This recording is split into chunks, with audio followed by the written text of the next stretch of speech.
Hey everyone, this is Michael again, and welcome to the AEW Dynamite review. Dynamite tonight was from the UBS Arena in Long Island here in New York, and the show just ended. And Dynamite tonight, I thought it was an awesome show. This was a very good Dynamite tonight, really enjoyed it. We had titles on the line tonight. We had the House of Black versus Orange Cassidy and the Best Friends, where the World Trios Championship was on the line. The House of Black defending the titles. The AEW Women's World Championship was on the line, where Jamie Hayter defended the title against Riho. We had Sammy Guevara versus Komander. We had Hook versus Ethan Page for the FTW Championship. The Blackpool Combat Club was in action. And in the main event, it was FTR versus the Guns, Austin and Colton. This was for the World Tag Team Championship. If FTR didn't win the titles, they would be out of AEW. They would have to leave AEW. But overall, Dynamite tonight, awesome, good show was. Really enjoyed it. Of course, we had MJF Day because, of course, MJF is from Long Island. It's his hometown. So I thought the segment, was very fun, which I'll get to explaining it. But let's jump right into the review, which Dynamite, way better than the shit show known as Monday Night Raw on Monday. But what an absolute embarrassment Monday Night Raw was on Monday. It was the Raw after WrestleMania, and they didn't even deliver. Just an embarrassment of a show. They should be embarrassed for what they did to that show on Monday. But Dynamite opened up tonight with Ricky Starks. Ricky Starks made his way down to the ring, and he was going to face Juice Robinson. So Juice Robinson was already in the ring, and as Starks made his way down the ramp, the Bullet Club music ended up hitting. And it was revealed Jay White ended up running down the ramp, and he blindsided Ricky Starks. And there was all this talk about Jay White coming to WWE, and Triple H had his eye on Jay White. But unfortunately, since WWE sold itself to Endeavor, and Vince McMahon is in charge of creative, good on Jay White not signing with WWE. Can you imagine if Jay White signed with WWE with Vince McMahon now back in charge? Vince McMahon would book him, give him a little push, and then just forget about him. It's like, Vince McMahon has a shiny new toy. The shiny new toy is Jay White. He likes him. And then, a few points, he gets tired of playing with the toy. So he ends up putting Jay White on the shelf and not using him that much. Can you imagine if that happened in WWE, if they signed Jay White? Smart on Jay White for signing with AEW. So then Starks tried to fight back, and we had Juice Robinson and Jay White beating down on Starks, so it was a double beatdown on Starks. So we had Jay White end up pinning Blade Runner to Ricky Starks. Jay White and Juice Robinson ended up giving each other the Bullet Club salute, and they were taunting the crowd from the turnbuckle. And pretty much that was basically that. That was how Dynamite started off. But this was awesome. Like I said, really glad that Jay White has signed with AEW and not with WWE, which people were predicting he was going to sign. Like I said, Triple H had his eye on Jay White. But unfortunately, because of what happened with WWE selling itself to Endeavor and Vince McMahon, back in charge, of creative, good thing. Like I said, Jay White didn't sign with WWE. But overall, really enjoyed this.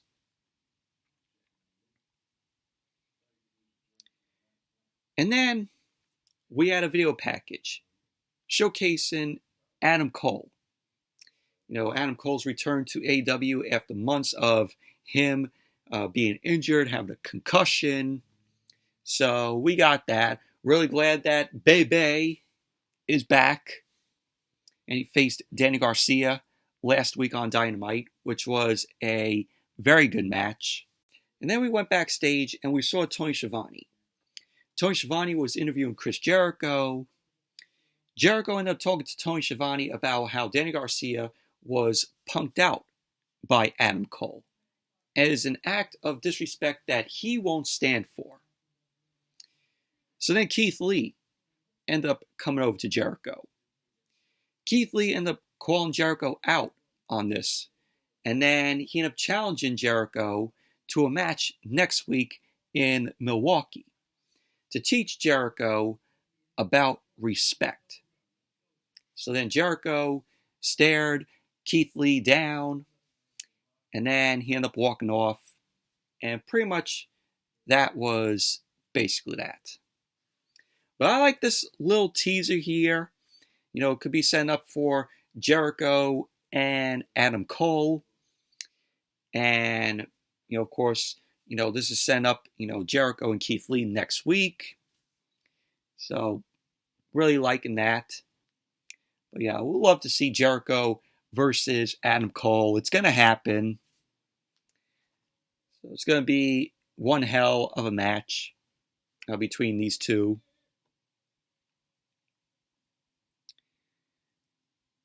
And then we had the first match of the night. The World Trios Championship was on the line. The House of Black defend the titles against Orange Cassidy and the Best Friends, Chuck Taylor and Trent Beretta. So the House of Black made their way down to the ring. They were accompanied by Julia Hart. And then Dynamite went to commercial. Then when Dynamite came back from the commercial, we saw Orange Cassidy and the Best Friends end up arriving backstage. And they end up coming up in a car. And then the match got underway, which this was a very good match. This was an entertaining match. These guys gave it all they got in the match here. Trent Beretta and Malachi Black started off the match. They both were exchanging holds. Trent Beretta ended up getting a near fall on Malachi. And we had Malachi end up getting a near fall on Trent. And then Trent ended up tagging in Chuck Taylor. So the Best Friends end up double teaming on Malachi Black. But Malachi was able to escape and he tagged in Brody King. So Brody King came in there. He laid into Chuck Taylor and then he tagged in Buddy Matthews.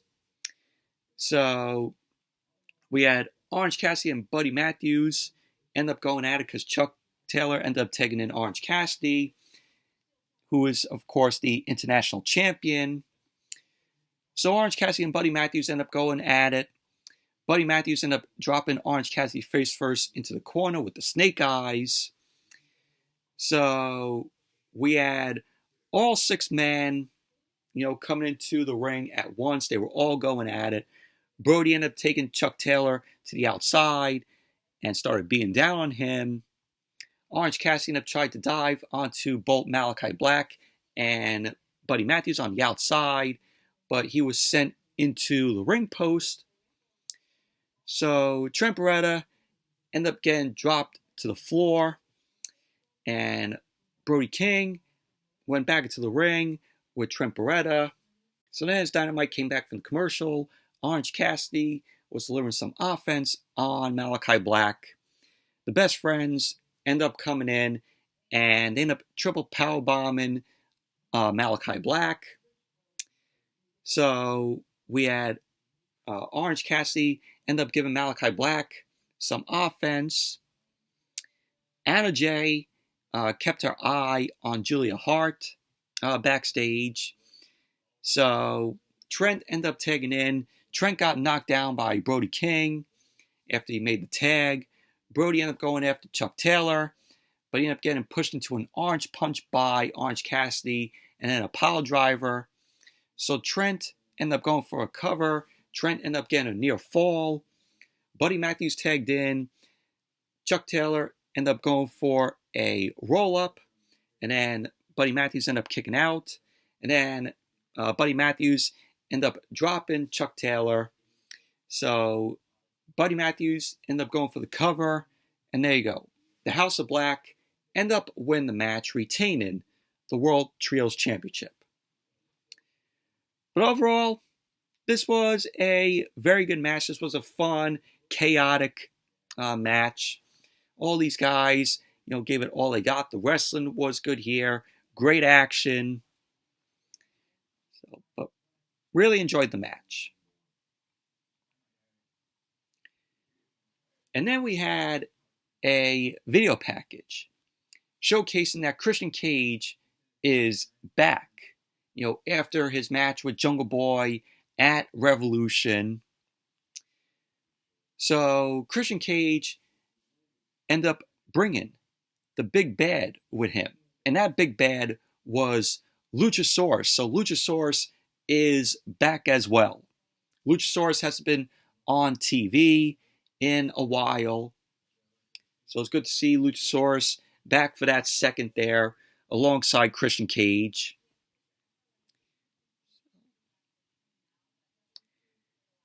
And then we had the Women's World Championship on the line. Jamie Hayter defending the title against Riho. Jamie Hayter was, of course, accompanied by Dr. Britt Baker, DMD. And this was a entertaining match here. So, at the start of the match, Jamie Hayter ended up trying to go for the Haterade on Riho, but Riho ended up countering that. So, both of the women end up going at it. They end up exchanging pinfall attempts. Jamie Hayter ended up doing some shoulder tackles to Riho.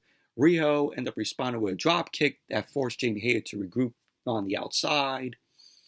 Riho ended up climbing up to the top, and she dived off of the top onto Jamie Hayter, onto the floor, which was great.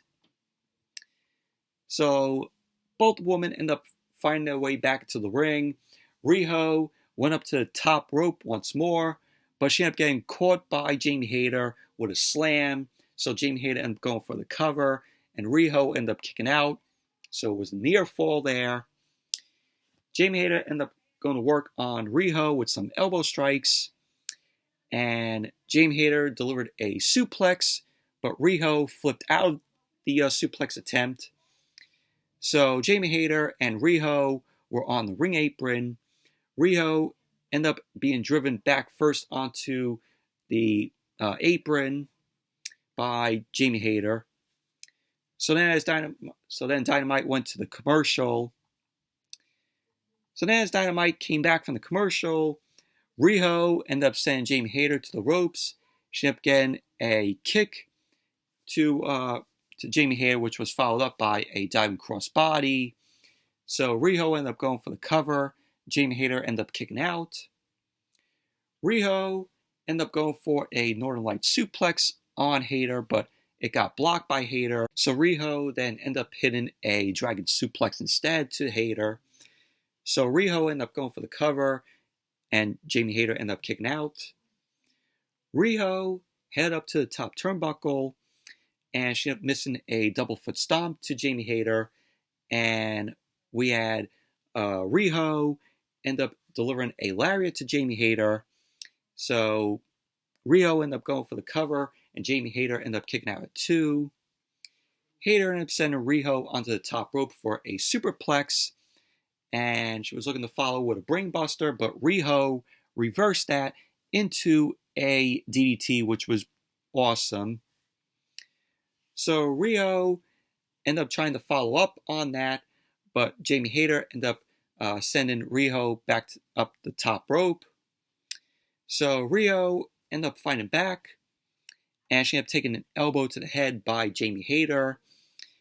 And Riho ended up taking Jamie Hayter down with a Hurricanrana from the top rope, which was great. So Riho followed up with a drop kick on Jamie Hayter. So Riho ended up going for the cover, and Hayter ended up kicking out. Jamie Hayter got up to her feet. She was using the ropes for support. So Riho ended up hitting some shots to the back of Jamie Hayter's head. So both women were exchanging holds, and Jamie Hayter ended up hitting the Haterade on Riho. Jamie Hayter ended up going for the cover, and Riho ended up kicking out of that. She kicked out of the Haterade, which was crazy. So Jamie Hayter ended up going for the Haterade again, and she ended up using the Ripcord Haterade on Riho. So Jamie Hayter ended up going for the cover, and there you go. Jamie Hayter ended up winning the match, retaining the Women's World Championship. So post-match, Jamie Hayter showed her respect to Riho, and pretty much that was that. But overall, this was a very good physical match between Jamie Hayter and Riho. Jamie Hayter coming out of the match still the Women's World Champion. But good match it was. And then we have Renee Paquette. Renee Paquette was backstage with the Outcasts. This was Saraya and Toni Storm and Ruby Soho. They congratulated Jamie Hayter on retaining the Women's World Championship. They ended up saying that the Outcasts are here to take back control by winning the AEW Women's World Championship. So Renee ended up asking which of them looks to win the title. They ended up saying what matters is that Jamie Hayter is not the champion when it's all said and done. So pretty much that was that. When I look at the Outcasts, this is AEW's version of Damage Control. That's all I see when I see the Outcasts on TV. That's all there is. Bailey is Saraya is Bailey. Ruby Soho could be Io Sky, and Toni Storm could be Dakota Kai. That's all I see when I see the Outcasts. AEW's version of Damage Control. And then we saw Matt Menard, Angelo Parker, and Jake Hager. They were on the stage. Jake Hager wearing the stupid purple hat, as always. We saw Barney in Jake Hager tonight, with the hat. So Matt Menard was like, "Oh, you guys want to know what makes Daddy Magic's nipples hard?" Which is hilarious when he says it. So the Acclaimed end up coming out. Maskcaster, of course, did his shtick with rapping. He poked fun at Chris Jericho. So this was all to promote a match that they're going to have on Rampage. So we had Maskcaster end up saying, "Oh, let's scissor." So, which was stopped by Billy Gunn, Daddy Ass. So, Billy Gunn ended up saying to Matt Menard, "This is how you do it." So, they do "Scissor Me, Daddy," and that was that. So, that was pretty much that. Short segment with them. And then we had MJF Day. MJF, of course, being from Long Island. So we saw Mike Rogers and his band. And they were doing some music, some little entertainment.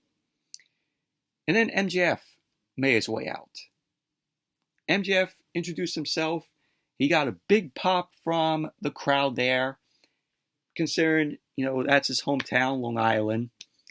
When AEW, comes to Long Island, MJF is, for one night there, the babyface. Anywhere else, he's a heel. So that's the only time you'll see MJF as a babyface is in his hometown of Long Island. So MJF got on the mic. He talked about how great Long Island is. He kept talking about how when it rains in Long Island, it rains pennies from heaven. And of course, he was all dressed in a white suit with a black bow tie. So MJF showed off his music talent, and he was singing. And MJF, you tell, he knows how to sing really good. But after he did his music talent and singing, he introduced Joseph Saladino, who is the supervisor of Oyster Bay. So MJF introduced him. Joseph Saladino got boos from the crowd, and MJF was like, hey, Saladino is good. So Joseph Saladino ended up giving MJF props, and Saladino ended up giving MJF the key to Long Island, to which the key was on a stool, was on a podium stool, and the AEW World Championship was on another, podium stool in the ring. So Saladino ended up talking about how the key they gave MJF before was too small, and they made a much bigger one just for him. MJF then thanked Saladino for this, and he was talking down his fellow pillars, Sammy Guevara and Darby Allin and Jungle Boy. So then MJF ended up going into a story about his life. He was talking about his struggle with ADD, which the crowd started chanting ADD. So then he talked about how he had an unsympathetic teacher in 8th grade, claiming she would laugh at him for not knowing the answer to a question on the blackboard. So MJF ended up saying on the last day, that teacher took him aside and asked where his mind went when he couldn't answer the question. So then MJF ended up saying that he told his teacher where his mind went, and it was him dreaming of being a professional wrestler. He ended up saying that he dreamt of being a pro wrestler, and the teacher claimed the odds of that dream happening was low. So he ended up pointing out that her math was way off. And MJF ended up saying that he stands here with the key to the city and the AEW World Championship. So MJF ended up saying that if you're a Long Island kid and struggling and people are saying you can't accomplish your dreams, know that you can be whatever you want to be, except for him.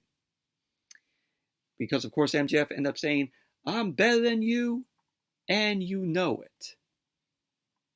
So then MJF took the mic. He ended up going up the ramp.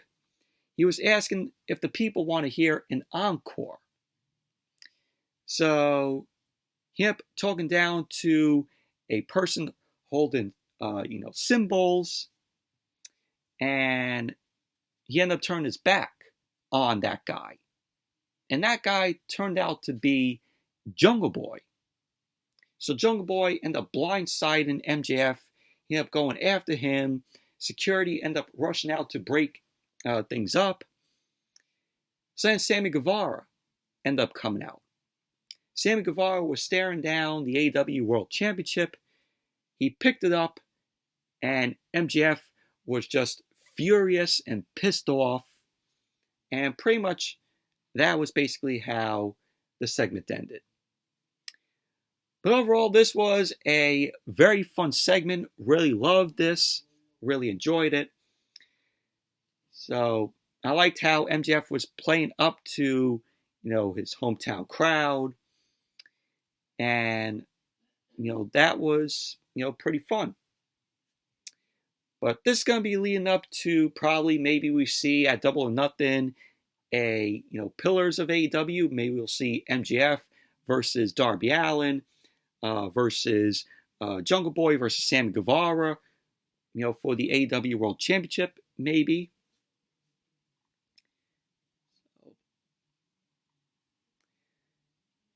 And then we had Komander versus Sammy Guevara. And this was a decent match here. Komander is just awesome in the ring. Love the moves that he does, where he's walking the top rope and then does that leap. Just great. So both Komander and Guevara end up going after each other. Komander end up getting caught with a big move from Guevara to the outside. Komander end up managing to fight back, and he ended up hitting a shooting star press from the top rope, which was beautiful. It was absolutely great. So Komander ended up going for the cover. Guevara ended up kicking out. Guevara ended up going to the outside. Komander started walking the ropes, but he ended up getting caught by Guevara. So then Dynamite ended up going to commercial. So then when Dynamite came back from the commercial, Guevara was in control of the match. Guevara ended up locking in a chin lock on Komander. So Jungle Boy was backstage watching the match. Guevara was looking to hit a suplex, but it got blocked by Komander. Komander ended up hitting a Hurricanrana to Guevara. He ended up going for the cover, to which Guevara kicked out. Komander hit the top rope. He ended up going for a big leap onto Guevara to the outside, which was great. So Komander ended up taking Sammy back into the ring. And Komander ended up going to the top turnbuckle, looking for a rope walk shooting star press. But Guevara ended up rolling out of the ring.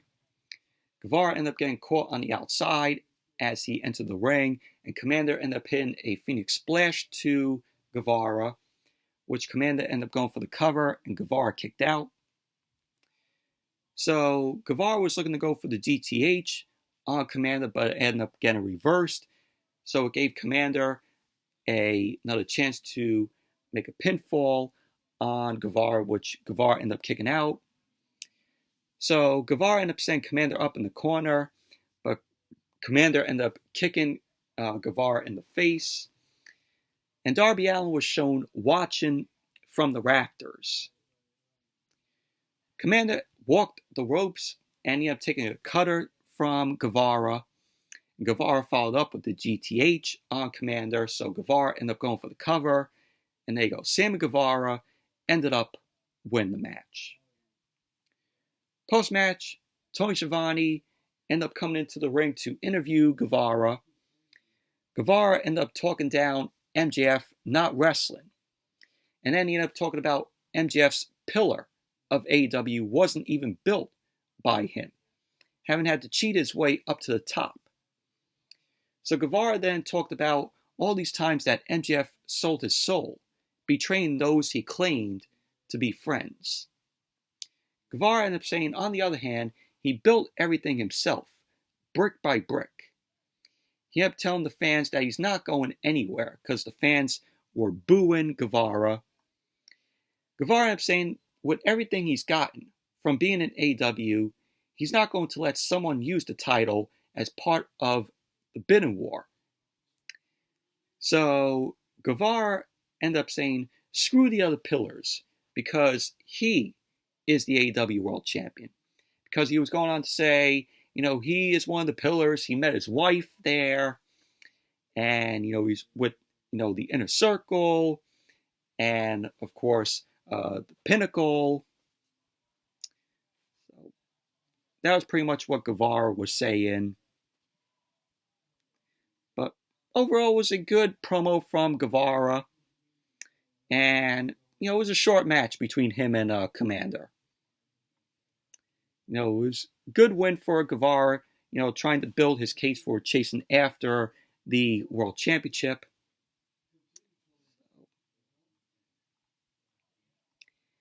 And then we had Ethan Page versus Hook.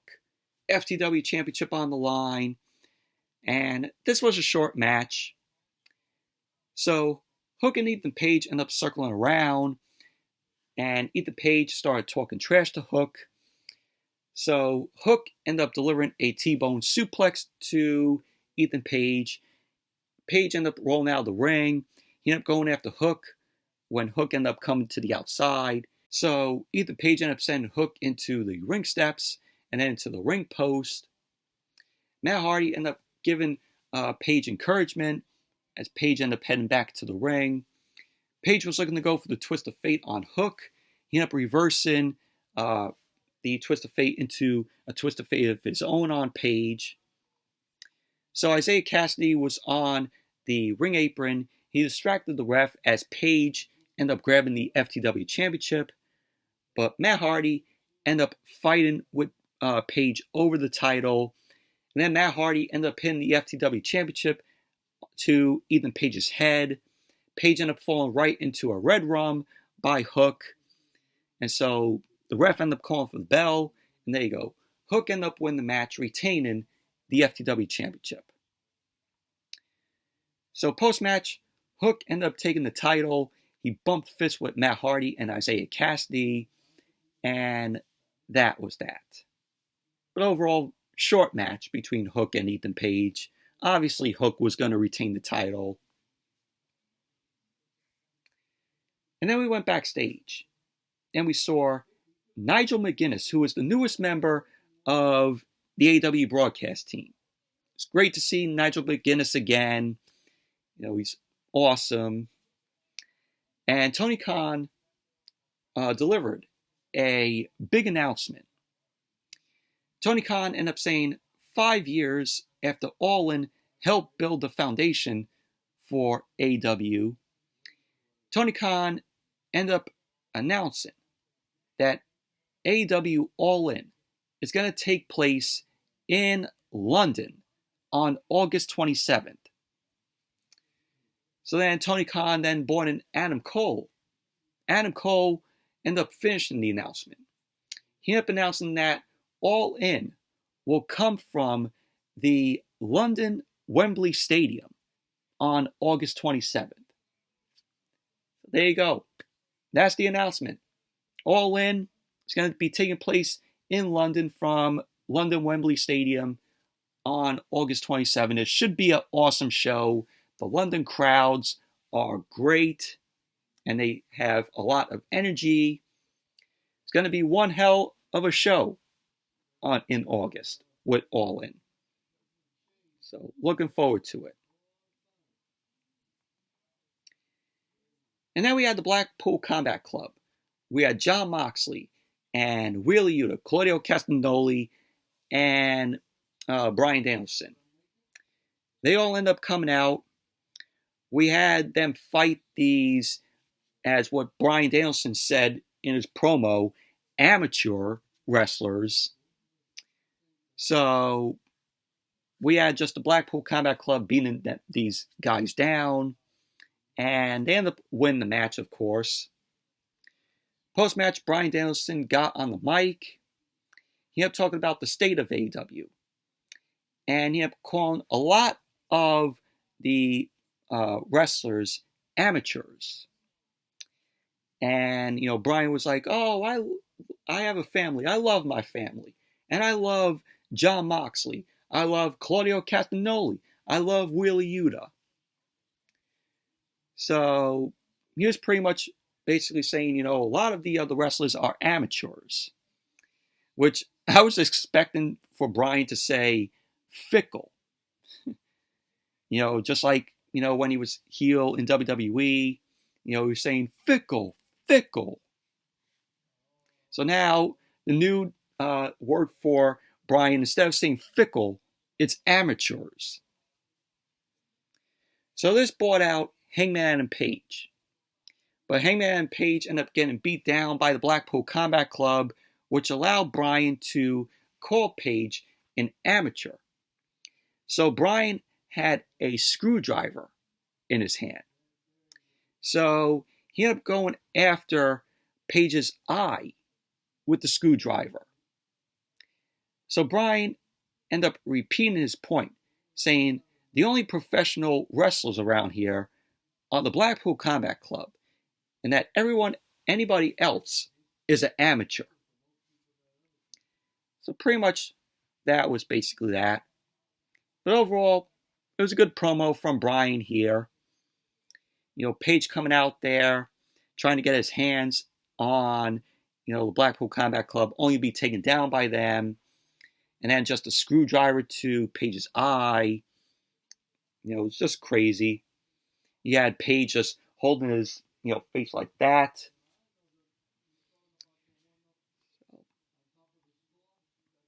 So overall, it was a good promo from Bryan.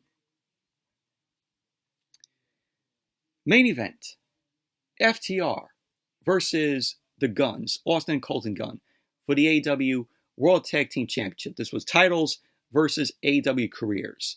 And if FTR lost the match, their career in AEW would be over. And this was a very good match here, entertaining. So we had FTR end up making their way out, got a huge pop from the crowd. And then the Guns end up coming out. Then the bell ended up ringing. We had Cash Wheeler and Colton Gunn end up going at it. Colton Gunn ended up getting the upper hand. And then Cash Wheeler ended up taking in Dax Harwood. Dax Harwood ended up beating down on Colton Gunn. So Dax ended up taking back in Cash Wheeler. So we had Cash Wheeler end up, keeping up the momentum on Colton Gunn.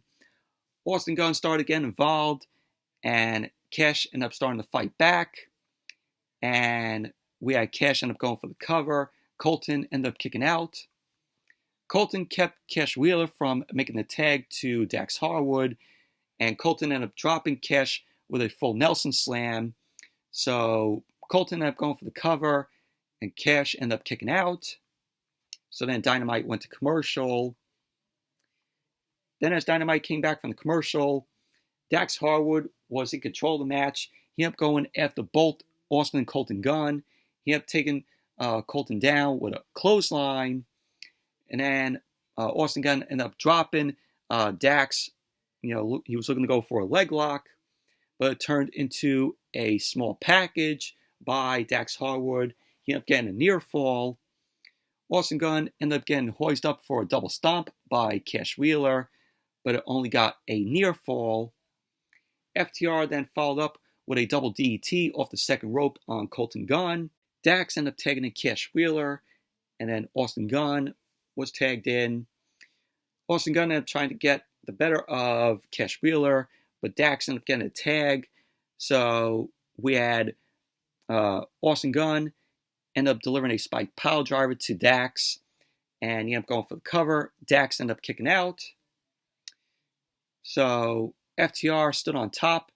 Dax ended up going for the cover, but Colton ended up pulling the ref out of the ring to break up the pin.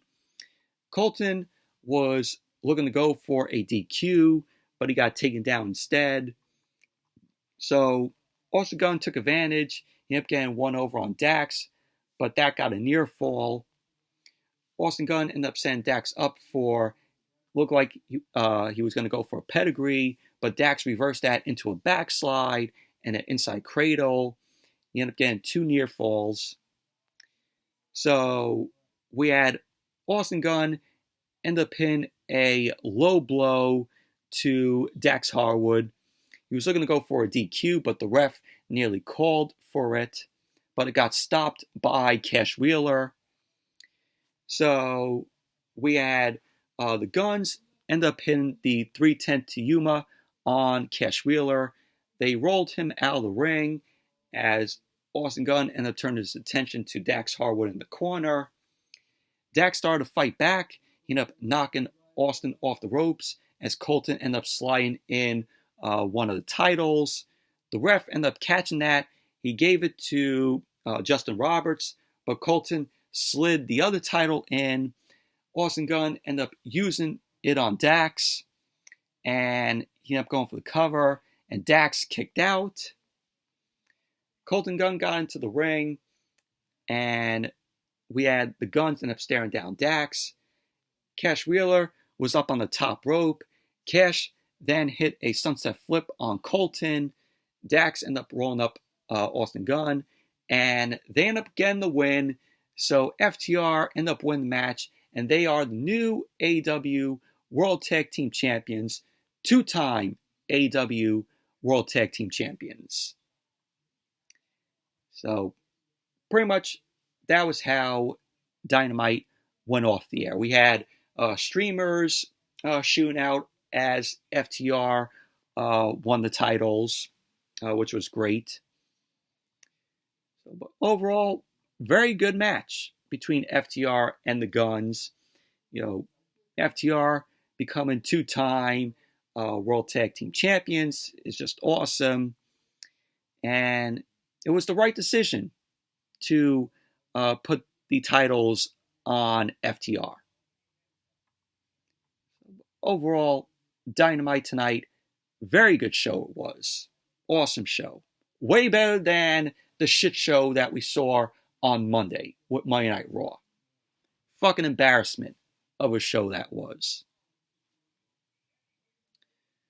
But anyways, that's it for the Dynamite review. Thank you all for watching. Hope you all enjoyed this review. Definitely give the video a thumbs up, comment, subscribe.